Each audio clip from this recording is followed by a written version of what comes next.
Alright guys, welcome back to my channel. Today we are going to be talking about the new location, Rickety Bridge.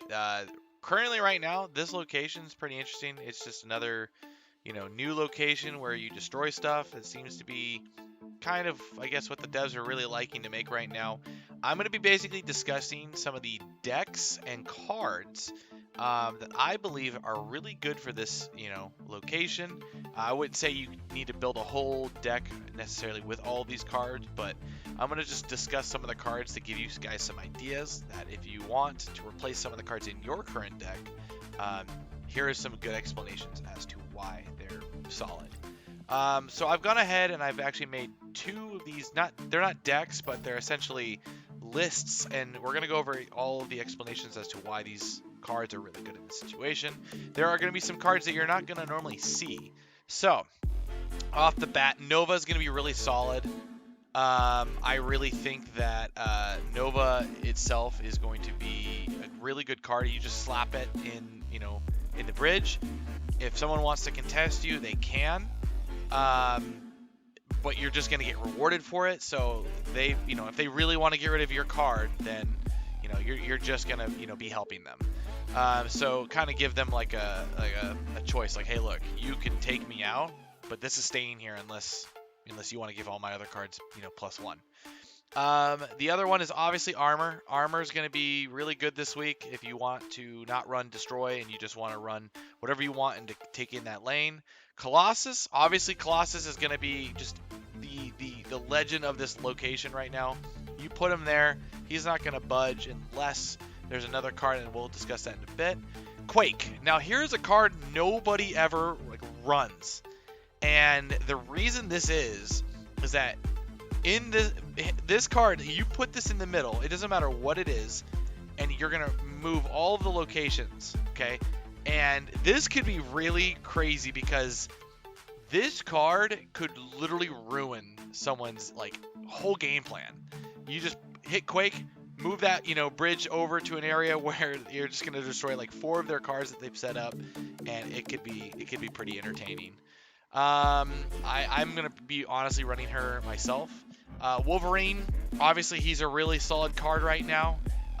You can never really go wrong with him. You play him in the lane, and he's just gonna come back, and he's just gonna do his thing. Rogue. Now Rogue is also just a nuisance card right now.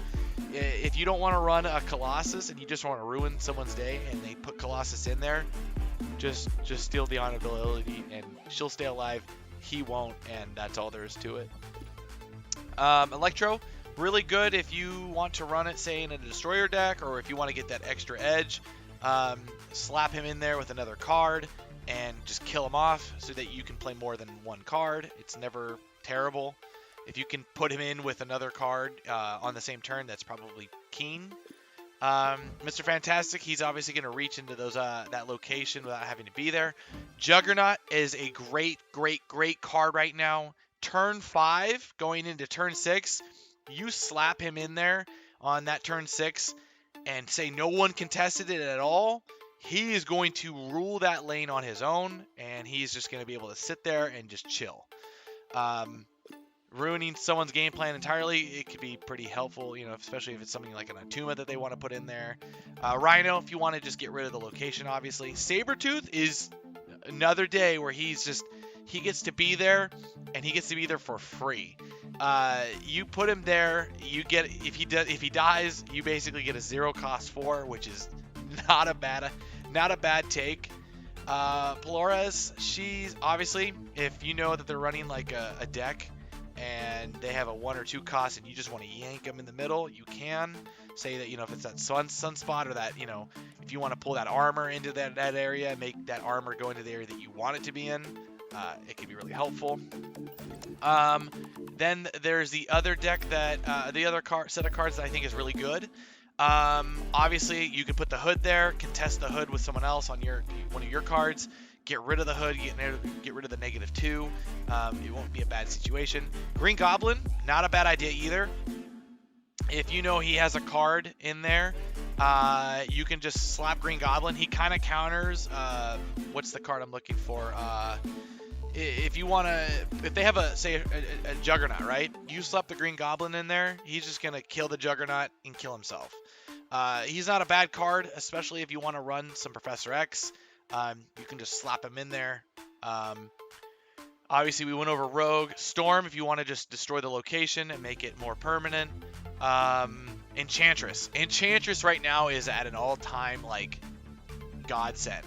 She, like, if they put an armor down and they fill up that lane and they're like, okay, we're good, you put the Enchantress there, takes away the armor's ability, dude, that card is going to be, like, adios amigos. Like, everyone in their lane is gone. Hobgoblin, same thing as Green Goblin. You know, if they want to technically contest the Green Goblin or the Hobgoblin, obviously they're going to put a card. They have to put something in there if they want to get rid of it. Like, they just have to. Like, they have to sacrifice something of their own now in order to get rid of that -8. Magic, if you want to just destroy the location, make it a 7-turn. Professor X, really good right now with a, you know, if you want to put a Spider-Man, lock down the location at 1 turn ahead, and then Professor X with maybe a Daredevil. Claw, he's going to reach over. Dr. Octopus. This card right now, in my honest opinion, he's normally never really that good in general. You know, some people think that to use him to try to troll people, and sometimes he just backfires on you. But right now, that card is the card to go to. He's going to pull in your whole hand, say that turn 5, like you're ready to drop that turn 6 card. He's just going to yank everything and destroy all of it. Like, so what? You get rid of one card on your side, you get rid of their whole hand, like, for the entire next turn. And then obviously you have Magneto. Magneto's actually he's in a really good position on this.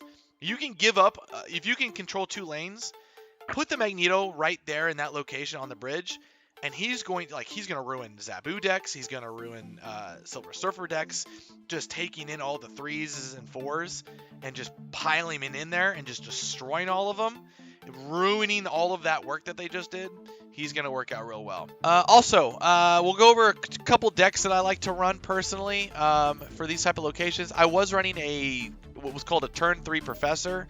This was actually for the Altar of Death location, but I found that this still actually helps out even with this new location, and in general if you don't even get the location to begin with. This deck's actually not terrible. There are some fillers that you want to take out. You can take out the Hood or Nova if you really want to, and replace them with something completely different. The goal of this deck, though, the key cards are the Daredevil, the Spider-Man, and the Professor X. Those cards itself are going to basically help you lock down a location. And then the rest of it, you know, you're going to have the Destroyer, you're going to have the Wasp.